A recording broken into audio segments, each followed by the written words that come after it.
So now we are ready to label our artwork with our 5 different artists.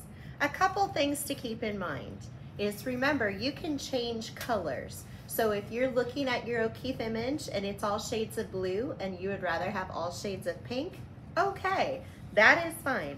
Another thing to keep in mind is some artists, some techniques are going to go well in large spaces and some are not going to go well in large spaces.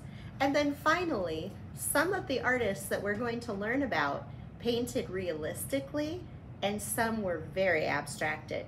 So as you're looking at your picture, for example, in this person's picture, this is Perla. She's currently still a student here, but not in 6th grade.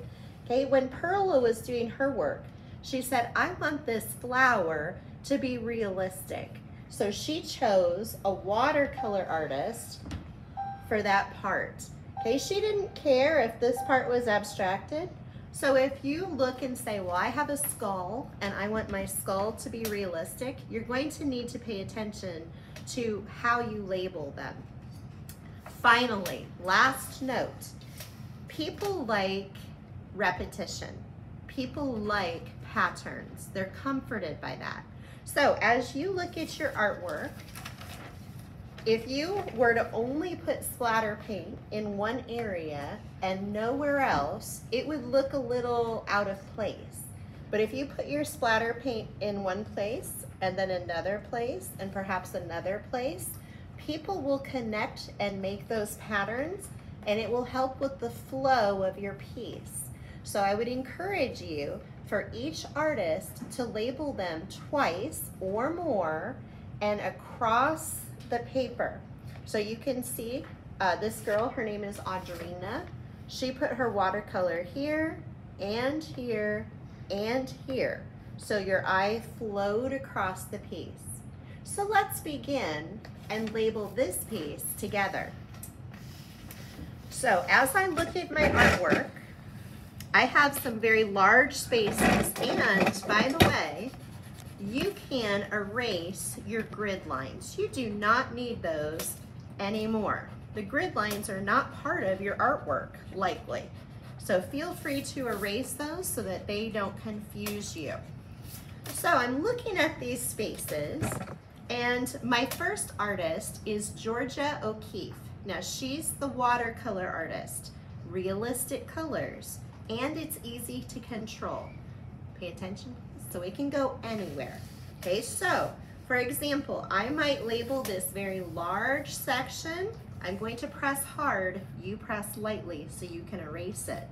I'm going to label this large section, okay. Could you get me another pencil, please? Okay.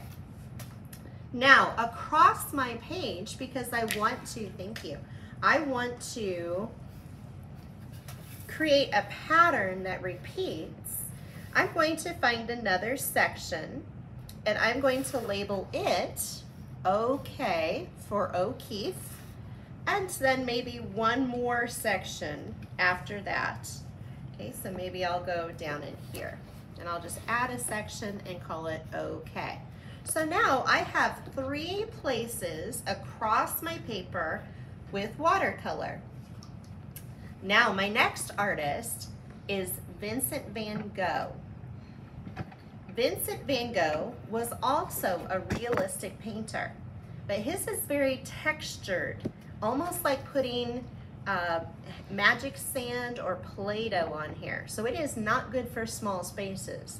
It would be wonderful for a skull or horns or a sky.